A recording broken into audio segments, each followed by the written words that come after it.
Firman Tuhan diambil dari Markus 5 ayat 1 sampai 20. Dengarlah firman Tuhan. Lalu sampailah mereka di seberang danau di daerah orang Gerasa. Baru saja Yesus turun dari perahu, datanglah seorang yang kerasukan roh jahat dari pekuburan menemui dia. Orang itu diam di sana dan tidak ada seorang pun lagi yang sanggup mengikatnya, sekalipun dengan rantai, karena sudah sering ia dibelenggu dan dirantai, tetapi rantainya diputuskannya dan belenggunya dimusnahkannya, sehingga tidak ada seorang pun yang cukup kuat untuk menjinakkannya. Siang malam ia berkeliaran di pekuburan dan di bukit-bukit sambil berteriak-teriak dan memukuli dirinya dengan batu. Ketika ia melihat Yesus dari jauh, berlarilah ia, mendapatkannya lalu menyembahnya. Dan dengan keras ia berteriak, "Apa urusanmu dengan aku, hai Yesus, Anak Allah yang Maha Tinggi? Demi Allah, jangan siksa aku." Karena sebelumnya Yesus mengatakan kepadanya, hai engkau roh jahat, keluar dari orang ini." Kemudian ia bertanya kepada orang itu, "Siapa namamu?" Jawabnya, "Namaku Legion, karena kami banyak." Ia memohon dengan sangat supaya Yesus jangan mengusir roh-roh itu keluar dari daerah itu. Adalah di sana di lereng bukit, sejumlah besar babi sedang mencari makan. Lalu roh-roh itu meminta kepadanya katanya, "Suruhlah kami pindah ke dalam babi-babi itu, biarkanlah kami memasukinya." Yesus mengabulkan permintaan mereka. Lalu keluarlah roh-roh jahat itu dan memasuki babi-babi itu. Kawanan babi yang kira-kira 2.000 jumlahnya itu terjun dari tepi jurang ke dalam danau dan mati lemas di dalamnya. Maka larilah penjaga-penjaga babi itu dan menceritakan hal itu di kota dan di kampung-kampung sekitarnya. Lalu keluarlah orang untuk melihat apa yang terjadi. Mereka datang kepada Yesus dan melihat orang yang kerasukan itu duduk, sudah berpakaian dan sudah waras, orang yang tadinya kerasukan legion itu. Maka takutlah mereka. Orang-orang yang telah melihat sendiri hal itu menceritakannya kepada mereka tentang apa yang telah terjadi atas orang yang kerasukan setan itu dan tentang babi-babi itu. Lalu mereka mendesak Yesus supaya ia meninggalkan daerah mereka. Pada waktu Yesus naik lagi ke dalam perahu, orang yang tadinya kerasukan setan itu meminta supaya ia diperkenankan menyertai dia. Yesus tidak memperkenankannya, tetapi ia berkata kepada orang itu, "Pulanglah ke rumahmu, kepada orang-orang sekampungmu, dan beritahukanlah kepada mereka segala sesuatu yang telah diperbuat oleh Tuhan atasmu, dan bagaimana ia telah mengasihani engkau."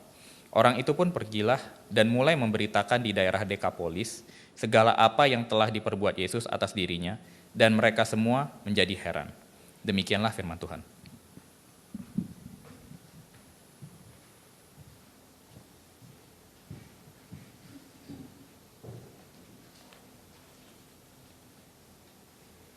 Shalom, saudara-saudari yang terkasih dalam Tuhan. Mari kita datang kepada Tuhan bersama dalam doa. Ya Aba, ya Bapa, di dalam nama ya Tuhan Yesus, kami datang ke tahta kasih karunia. Bukan karena kami baik atau benar dari diri kami, tapi karena kebaikan dan kebenaran-Mu Tuhan Yesus. Kami di sini ya Tuhan, bukan karena kami performa, tapi karena kehadiran-Mu di dalam kami, oleh sebab Injil-Mu Tuhan. Oleh sebab itu melalui Roh-Mu yang kudus, yang Kau janjikan Tuhan Yesus untuk mengajarkan kami dan menuntun kami kepada seluruh kebenaran, menyingkapkan mata rohani kami, membukakannya dengan hikmat dan wahyu-Mu ya Tuhan yang ada di dalam firman-Mu. Dan membukakan betapa besar, luar biasa, dalam dan panjang kasih setia-Mu bagi kami, yang memerdekakan kami, dan membawa kami kepada panggilan dan tujuan dari sejak semula yang Kau rancangkan bagi kami semua, sebagai gambar rupa-Mu yang dipulihkan dan utusan-Mu. Kami sambut karya-Mu Roh Kudus untuk bekerja di dalam hati kami. Dari hati yang keras menjadi hati yang lembut. Dari pikiran, ya Tuhan, yang terdistraksi, tercelik, dan fokus kepada Engkau Yesus. Kami sambut firman-Mu di dalam nama Tuhan Yesus. Dan semua orang percaya berkata, amin. Saudara-saudara yang terkasih, ketika saudara Kiel membacakan firman Tuhan di hari ini, saya tidak tahu apa yang muncul di benak saudara. Sedikit sharing, tadi menyambut sharing dari Pastor David, saya sudah kenal beliau 12 tahun terakhir, dan ketika saya datang kembali ke kota Jakarta, saya mencari komunitas rohani. Dan saya diarahkan, dan saya percaya itu karena providensia Tuhan, ke komunitas rohani yang dipimpin oleh Pastor David waktu itu. sebelum menjadi pastor memang. Tapi waktu itu beliau menggembalakan persekutuan yang bernama Switch. Dan di momen-momen itu setiap hari Jumat malam kami biasa datang berkumpul, Bible study dan discover firman Tuhan. Kami orang-orang yang nyeleneh ini, saya, Pastor Davin dan teman-teman kami mencoba mendiscover bersama sebetulnya apa firman Tuhan relevannya dalam kehidupan kita. Nah, ketika kami membahas bagian ini, saya masih ingat, masih fresh dalam ingatan saya begitu ya. Ketika membaca bagian ini muncul di benak kami adalah kami hitung 2.000 babi itu dan cuan yang hilang berapa gitu misalnya. Atau kami berpikir, oh memang setan punya teologi yang lebih akurat daripada bahkan para murid yang berkata kepada Yesus, siapa orang ini gitu. Tapi setan pun bisa menyadari Yesus ini siapa. Gitu. Tapi saya tidak pernah lupa di satu momen dalam persekutuan tersebut di hari Jumat, siang waktu itu, entah kenapa kita mengadakannya agak lebih siang menjelang sore, ada seorang misionaris yang dulu lama di Sydney dan dia lama melayani di Jepang. Dan dia memukakan dari bagian firman ini. Dan ini yang dia katakan kepada kami semua yang hadir di situ. Tahukah kamu bahwa di seluruh kitab Injil, bagian ini menunjukkan cara Tuhan dan pola Tuhan mempersiapkan murid-muridnya untuk diutus. Bahkan, bagian ini adalah tempat kejadian peristiwa di mana Tuhan mengutus seseorang yang pertama kali di seluruh kitab Injil. Bahkan, sebelum mengutus murid-muridnya.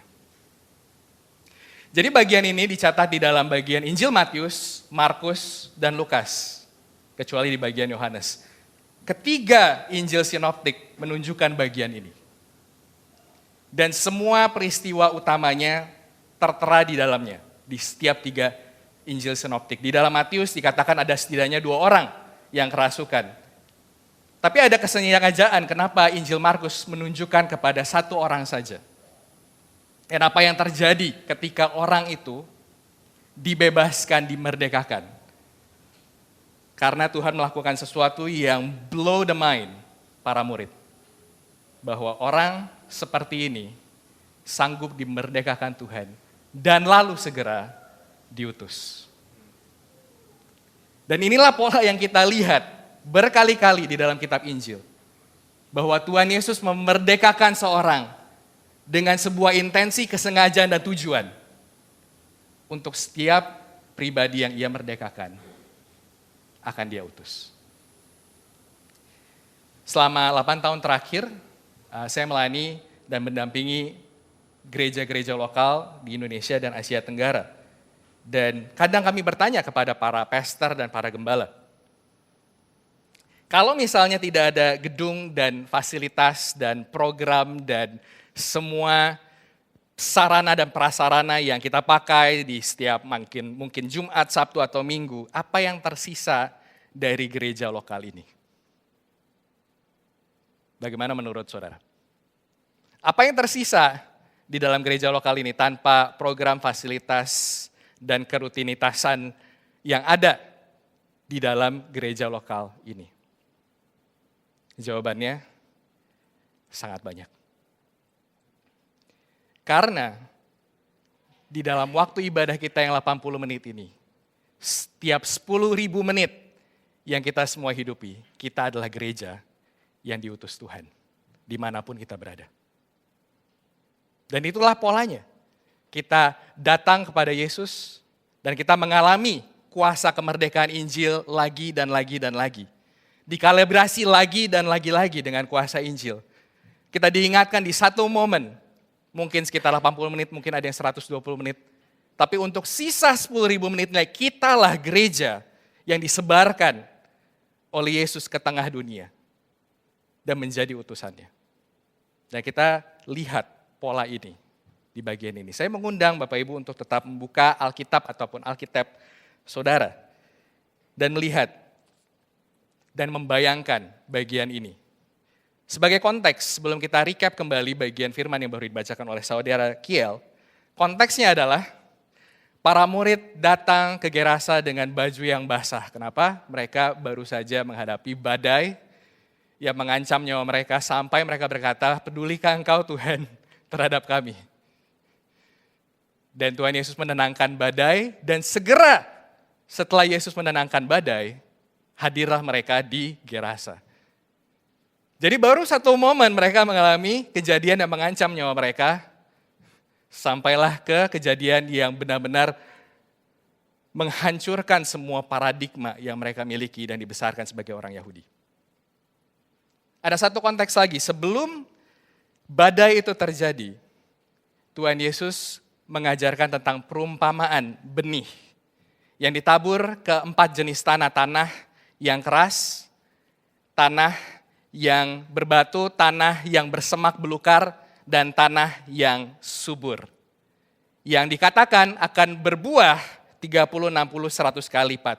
Tuhan menggambarkan gambaran tentang pelita yang tidak boleh disembunyikan. Tuhan menggambarkan benih yang bertumbuh di tengah ilalang. Tuhan menggambarkan tentang perumpamaan-perumpamaan ini. Yang dikatakan tujuannya adalah ketika orang mendengar, meskipun mereka mendengar, mereka tidak akan mendengar. Orang yang memahami, walaupun mereka kelihatan memahami, justru tidak akan memahami. Dan para murid masih kebingungan. Kenapa Tuhan membawa perumpamaan ini kalau misalnya orang yang mendengar justru tidak mendengar, orang yang seharusnya paham tidak paham. Jadi di tengah kebingungan dan di tengah badai yang mereka baru hadapi, ada satu konteks lagi. Karena sebelum semua itu terjadi dan sangat sengaja Injil Markus menyatakannya, Yesus baru disebut oleh ahli Taurat sebagai orang yang kerasukan roh jahat. Yesus baru disebut oleh para orang Farisi dan pemuka agama sebagai orang yang kerasukan roh Beelzebul. Dan Yesus baru disebut oleh keluarganya sendiri sebagai orang yang tidak waras. Di Markus pasal 3 dan pasal 4 menjadi setup dari kisah bagian ini. Dan para murid berkata, kami ikuti rabi yang seperti apa? Karena baru saja kita mulai melayani, kita menjadi orang-orang yang diusir dari sinagoga karena dari keluarganya sendiri dianggap tidak waras, dari orang-orang pemuka agama dianggap orang yang kerasukan roh jahat. Tapi di sini kita lihat, justru itu menunjukkan kenapa Tuhan Yesus datang. Seperti yang dikatakan di Yesaya pasal 61. Dia membawa kabar baik Injil untuk memerdekakan tawanan-tawanan. Dan justru rahasia kerajaan Allah disingkapkan bukan kepada orang-orang yang berpikir mereka sudah bebas, sudah tahu. Tapi justru disingkapkan kepada orang-orang seperti orang di Gerasa. Dan lalu nanti di Markus pasal 5 seperti wanita yang pendarahan 12 tahun. Seperti seorang yang buntu pengharapannya karena anaknya sudah hampir mati dan tidak tahu caranya bagaimana lagi. Kepada orang-orang seperti itulah Tuhan mengungkapkan, inilah orang-orang yang akan Ia merdekakan untuk Dia utus. Di bagian ini perhatikan Bapak Ibu sambil Alkitab Bapak dibuka. Coba perhatikan deskripsi dari orang Gerasa ini. Lihat bagaimana dia adalah orang yang bukan hanya najis, tapi paling ternajis. Dia tinggal di kuburan, di mana orang Yahudi berkata, setiap orang yang memegang mayat, maka dia najis. Dia bukan hanya sesekali di kuburan, dia tinggal di kuburan. Yang kedua, perhatikan dia adalah orang yang paling terbuang. Di Injil Matius dan Lukas dikatakan dia sering dibawa oleh roh jahat itu ke tempat-tempat terpencil dan terasing. Bayangkan Bapak Ibu, bagi 10 kota di daerah Gerasa, Dekapolis artinya 10 kota. Bayangkan bagaimana orang tua harus mengajar kepada anak-anaknya, nak, kamu kalau keluar, nggak boleh keluar sampai di atas jam ini. Kenapa? Karena di atas jam ini ada satu orang yang menteror daerah kita. Dan dia datang ke bukit-bukit dikatakan, dan dia datang ke tempat-tempat terpencil. Dia menjadi orang yang paling terbuang di daerah itu. Ketiga, paling memalukan. Dikatakan dia seringkali dirantai, diikat, dibelenggu. Pastinya banyak orang yang mencoba melakukan itu, dan dalam keadaan apa dikatakan tidak memakai pakaian. Dia seperti binatang. Bukan hanya binatang biasa, binatang yang buas. Yang diikat dengan berbagai rantai, tapi selalu dipatahkan. Keempat, yang terakhir, dia menjadi pribadi yang paling tersiksa. Karena dikatakan, dia adalah orang yang bukan hanya diikat, melepas, tapi dengan kekuatan yang sama, dia mengambil batu dan memukul diri. Lagi dan lagi dan lagi. Tapi, ketika Yesus hadir di tepi danau di Gerasa, apa yang terjadi? Lihat deskripsi yang ada tertulis di Alkitab saudara. Dia duduk, tidak lagi liar. Dia dipakaikan pakaian. Kita tidak tahu apa yang tertulis, pakaian siapa yang dipakai. Tapi saya yakin para murid gak mau ada yang mendekat. Dan saya yakin Yesus yang berinisiatif, pakaikan dia pakaian. Dia diwaraskan. Dia dikembalikan ke keluarganya karena Yesus berkata, kembalilah ke keluargamu. Tapi yang terakhir, yang Yesus katakan tentang dia dikasihi Tuhan.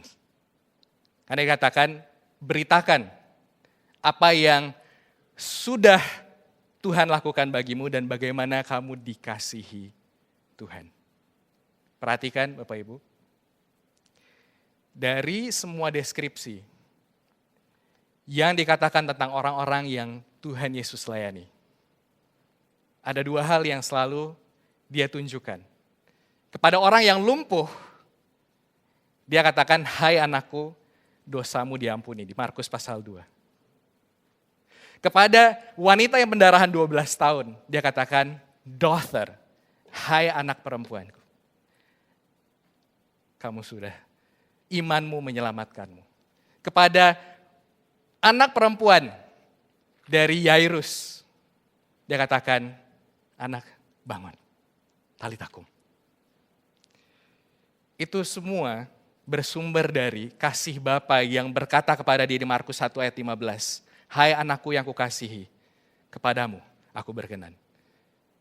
Tuhan Yesus sebelum dia melayani, Bapa telah mencurahkan kasih Bapa kepadanya. Dan Bapa telah menegaskan tentang identitasnya. Dan sekarang Yesus menyatakan pemulihan melalui kasih Bapa yang mengalir darinya. Dan memberikan identitas yang dipulihkan kepada setiap orang yang dia bebaskan. Tuhan memberikan kembali identitas dari orang ini.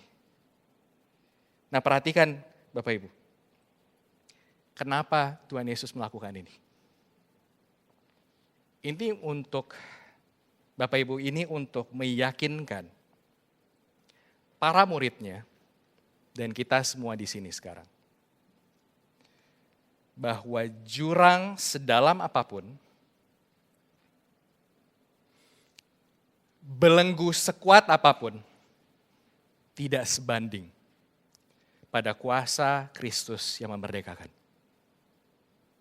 Bagian ini menunjukkan kepada kita semua untuk diyakinkan tidak ada tempat yang paling gelap di mana Yesus bisa berkata, di mana kegelapanmu berada, di situ aku pun bisa berada. Tidak ada belenggu dan ikatan yang terlalu hebat di mana Yesus tidak bisa berkata, itu tidak bisa kulepaskan.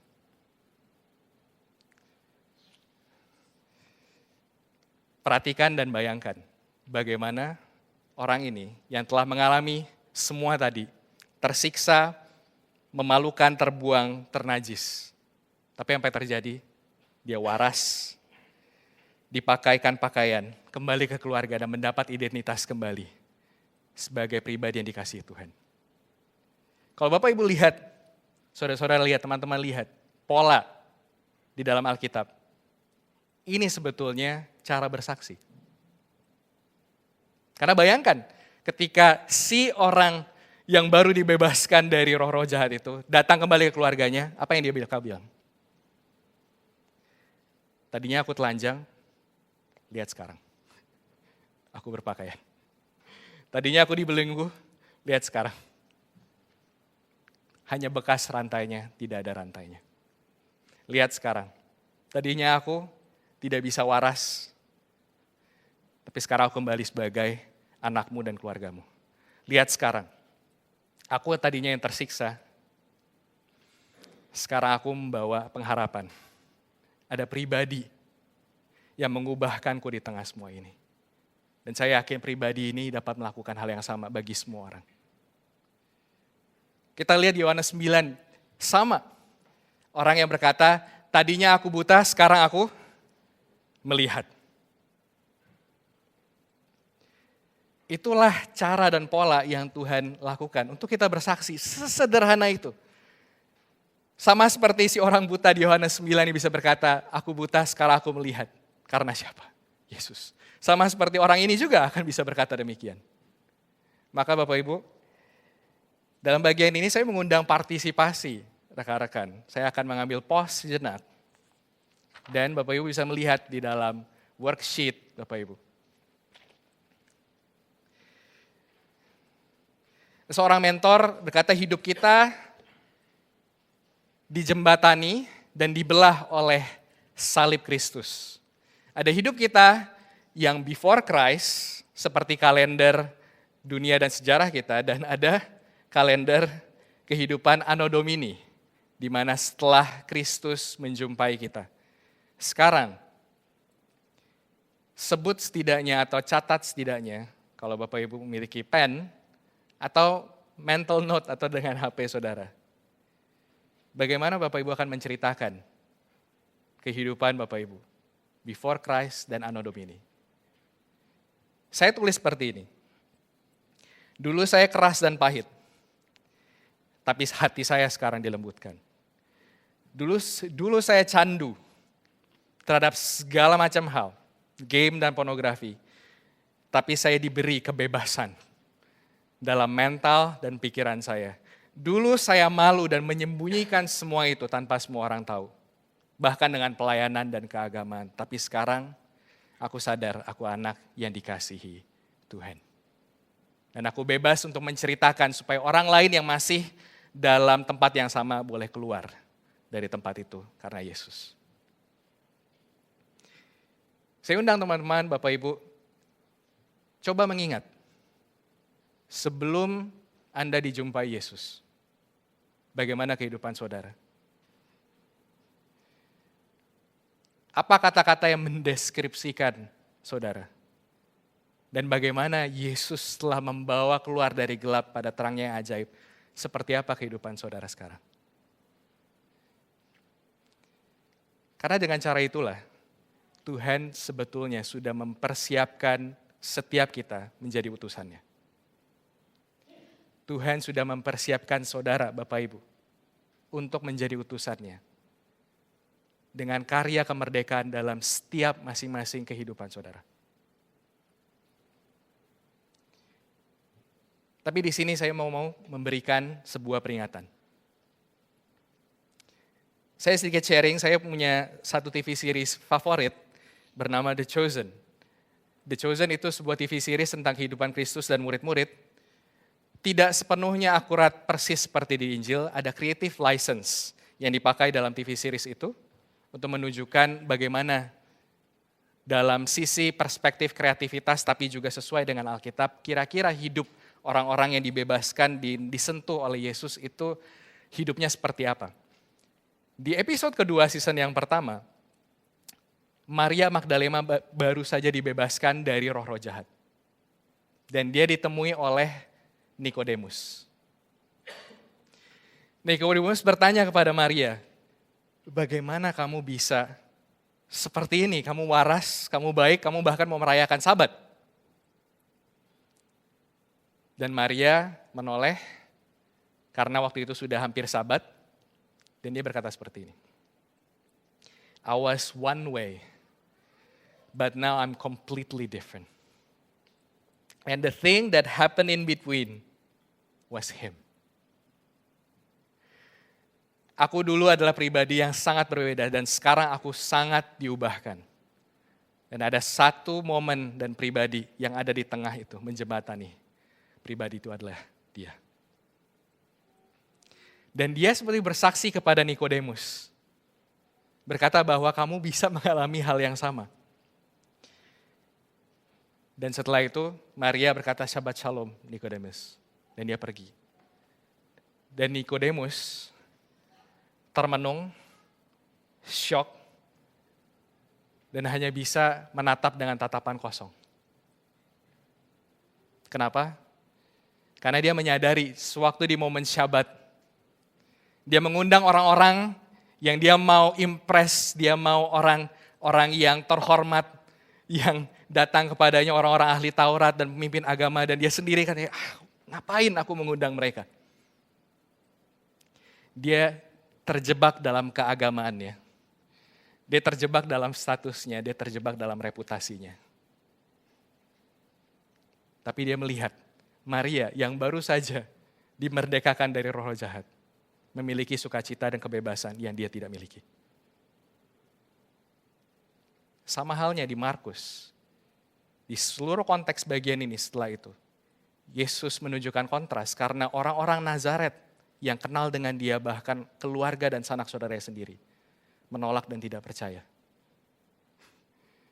Tapi justru orang-orang yang diungkapkan rahasia kerajaan Allah justru adalah orang-orang seperti ini. Yang mengalami kebuntuan, menjadi tawanan, tersiksa dalam kegelapan, tapi justru itu orang-orang yang dibebaskan, dimerdekakan oleh Tuhan. Pertanyaannya bagi saudara-saudara, Anda di mana sekarang? Adakah mungkin kita sepertinya sudah berpikir, oh aku bukan orang yang diperbudak, aku bukan orang yang candu.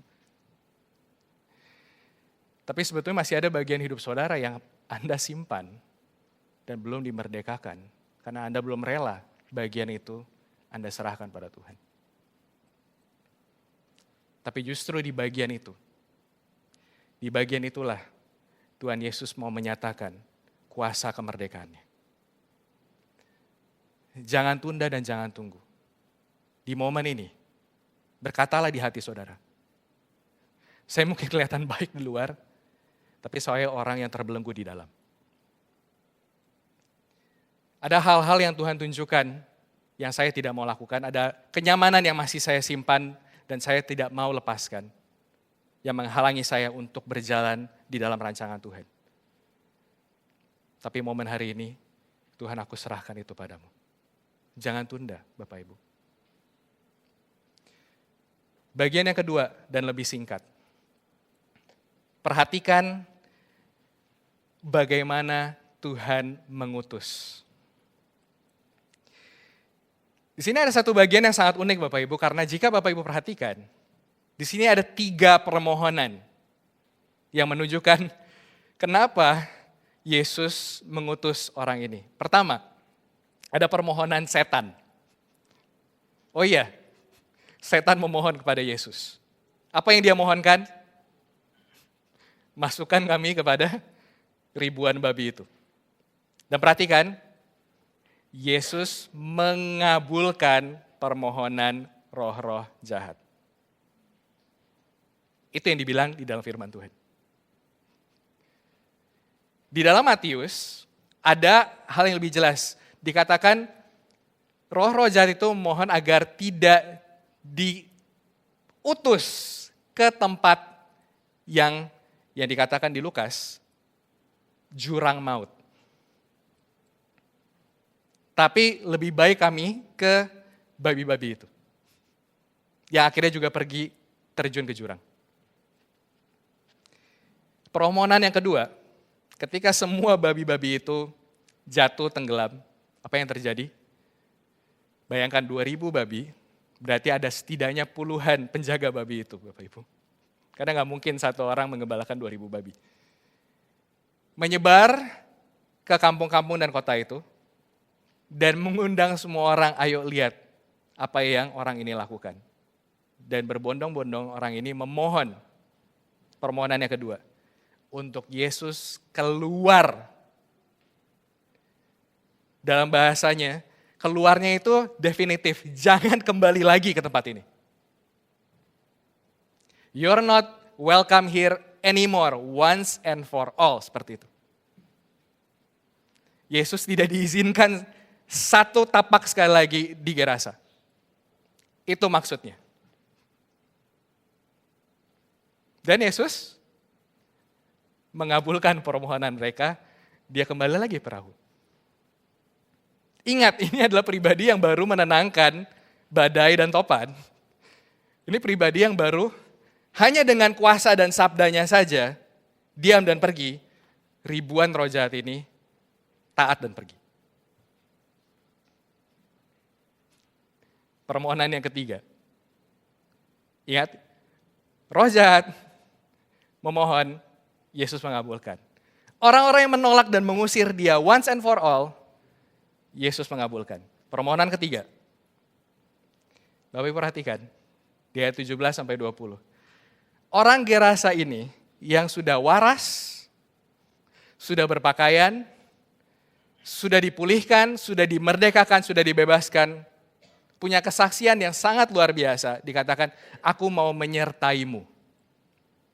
Nah, kata ini sangat penting. Kenapa?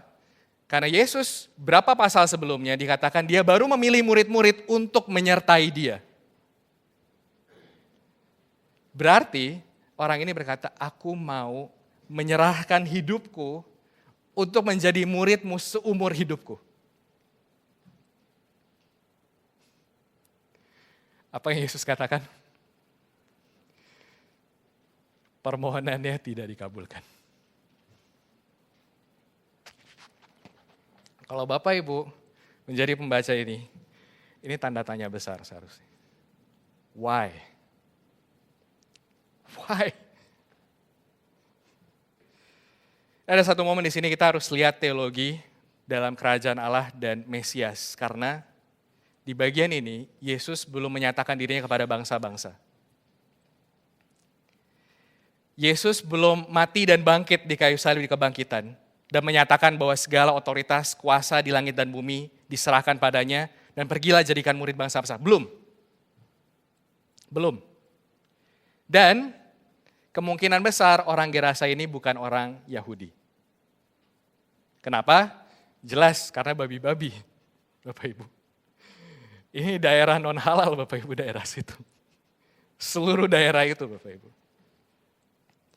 Jadi jelas ketika ada orang non-Yahudi mengikut dan menjadi murid Yesus, segera semua pelayanan Yesus tidak bisa diterima dimanapun, di Yudea, di Yerusalem apalagi. Tapi,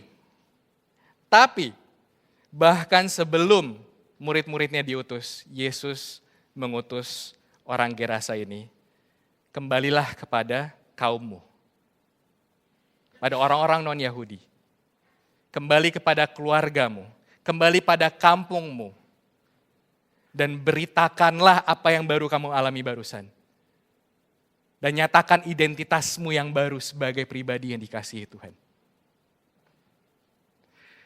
Walaupun di momen ini Yesus belum menyatakan dan mengutus murid-murid untuk pergi ke seluruh bangsa. Tapi Yesus sudah mengungkapkan isi hati Bapa di sini. Dari sejak semula, Tuhan sudah merancang melalui Abraham, Ishak dan Yakub.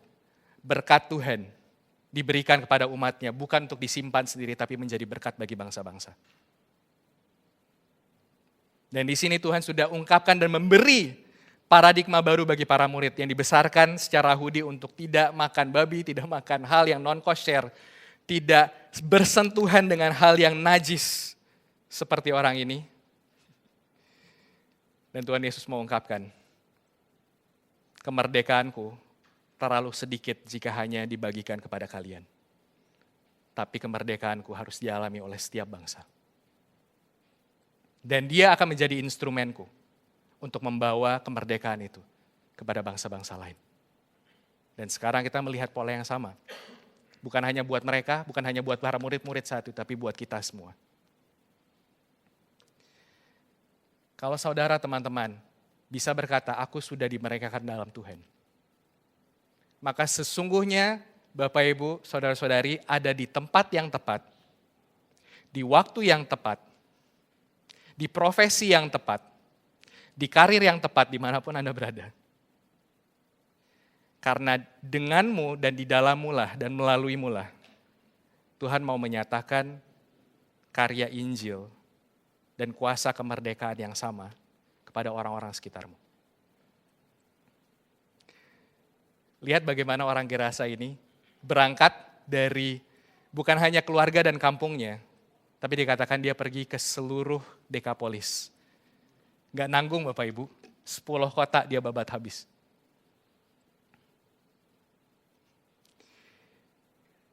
Sama halnya Bapak Ibu, setiap kita sudah dipercayakan tempat dan waktu, masa dan zaman, musim kehidupan. Hanya ada kawan dan keluarga yang hanya Bapak Ibu bisa jangkau. Ada komunitas dan tempat di mana hanya teman-teman bisa layani. Dan Bapak Ibu, teman-teman menjadi gereja di tengah mereka utusan yang Tuhan telah merdekakan. Dan itu sebabnya saya pause sejenak. Dan saya mengundang Bapak Ibu lihat kembali sermon sheet yang Bapak Ibu pegang. Di situ ada tulisan keluarga, kawan, kenalan.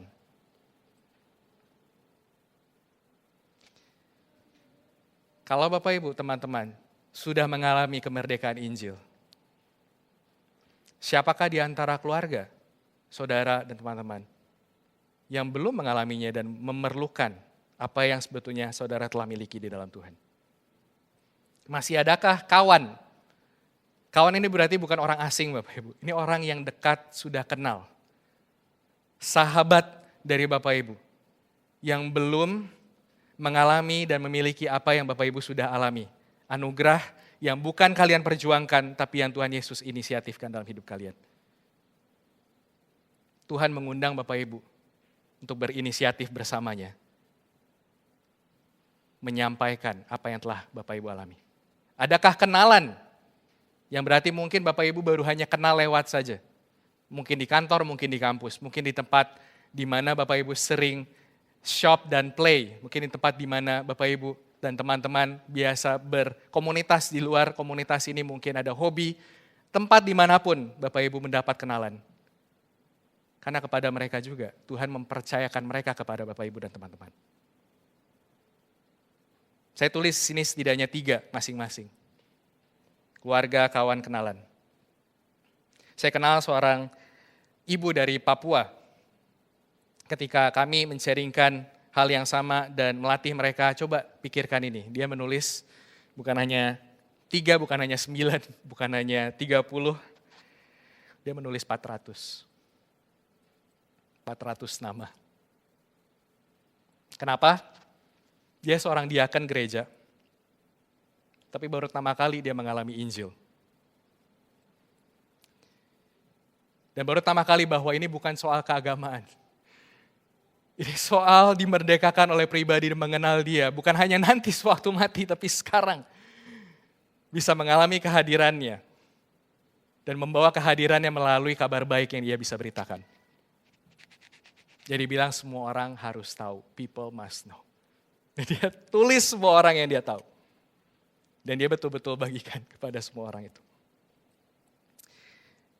Saya ingin menutup dengan satu sharing yang sebagai keluarga kami nikmati selama sabbatical kami. Saya baru selesai sabbatical dari bulan Mei, Juni, dan Juli.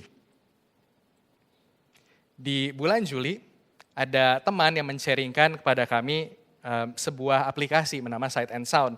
Itu adalah aplikasi dari sebuah teater di Pennsylvania dan Missouri yang mempentaskan seperti Broadway tapi Bible. keren ya, jadi seperti Broadway, tapi benar-benar dari Bible. Dan ada gratis 3 hari, jadi karena saya masih waktu itu benar-benar di tepi sawah di Jawa Barat, tapi setidaknya ada koneksi internet, saya berpikir, saya mau sekeluarga nonton, karena mumpung gratis Bapak Ibu. Ada beberapa show yang kami bisa lihat lewat aplikasi, dan salah satu show-nya adalah Jesus. Di momen kisah bagian ini, para murid dan salah satu waktu itu Philip ngedumel di antara murid-murid lain. Kenapa? Karena dia bilang, kami baru melewati semua badai dan topan dan hampir mati. Lalu dia tunjuk kepada satu orang, yaitu orang Gerasa itu. Kita lewati itu semua hanya demi satu orang itu yang bahkan bukan orang Yahudi.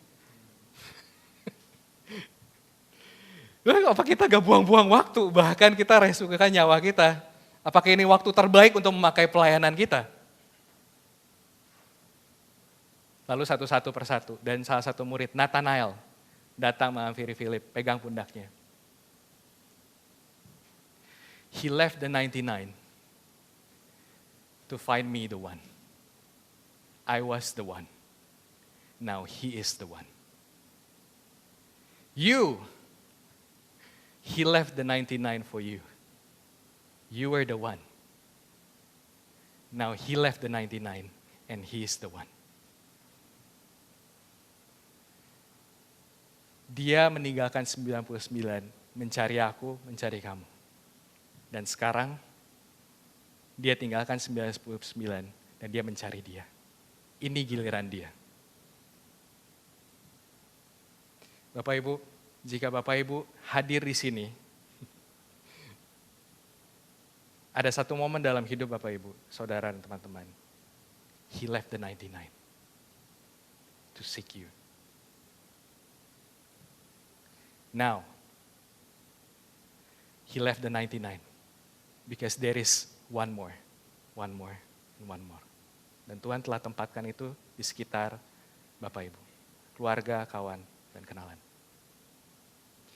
Saya mengundang Bapak Ibu di bagian komitmen nanti, itu menjadi pertanyaan yang Bapak Ibu renungkan, bukan hanya setelah ibadah ini selesai. Bahwa itu, kalau Bapak Ibu suami istri, bahas itu bersama. Kalau teman-teman ada CG, share itu di dalam CG kalian. Dan share orang-orang yang Tuhan taruh sebagai the one. Yang Tuhan taruh di antara keluarga, kawan, dan kenalan kalian. Dan doakan bersama. Bahkan saya mengundang untuk meng-close. Jika Bapak Ibu ada di sebelah kiri kanan, mungkin ada yang datang sendiri, tapi mungkin ada yang bersama suami istri. Ambil waktu ini, momen ini, untuk sharingkan. Setidaknya satu orang yang Tuhan taruh di hati saudara. Untuk Bapak Ibu doakan. Dan bahkan di minggu ini, katakan Tuhan, jika ada kesempatan, pakai aku untuk mencari satu yang kau cari. Sama seperti engkau telah mencari aku. Satu yang kau telah temukan. Boleh Bapak Ibu, sejenak kita ambil waktu sebelah kiri kanan. Jika Bapak Ibu datang sendiri, teman-teman datang sendiri, cari satu orang sejenak saja. Untuk share singkat saja, ini orang yang Tuhan ingatkan. Yuk kita doa bersama dan saling mendoakan. Silakan.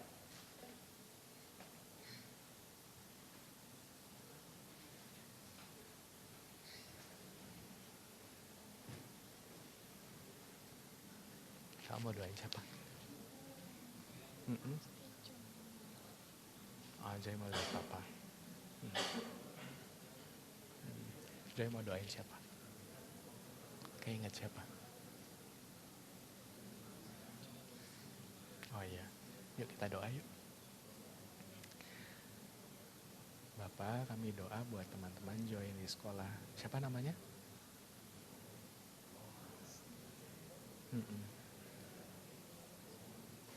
Teman Joy, ya. Kami berdoa buat mereka dan guru-guru Joy juga. Dan mereka juga kenal Tuhan Yesus. Dalam nama Yesus, amin.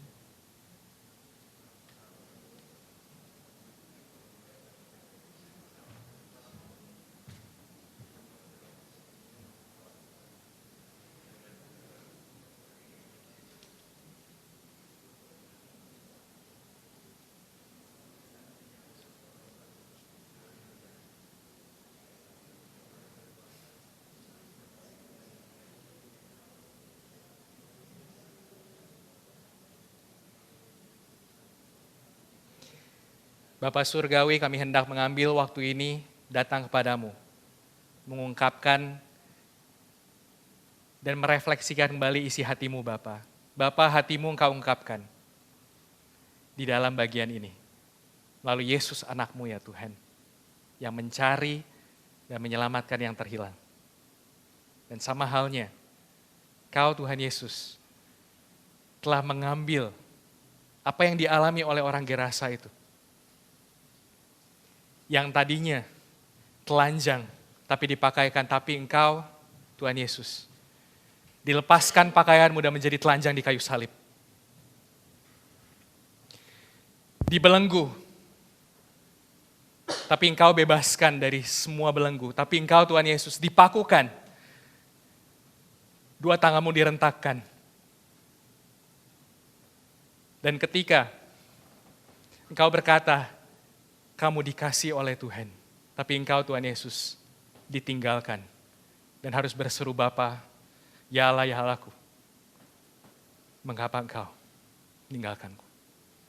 Engkau mengambil tempat dari orang Gerasa itu untuk membebaskannya, dan Engkau mengambil tempat kami untuk membebaskan kami dan memerdekakan kami.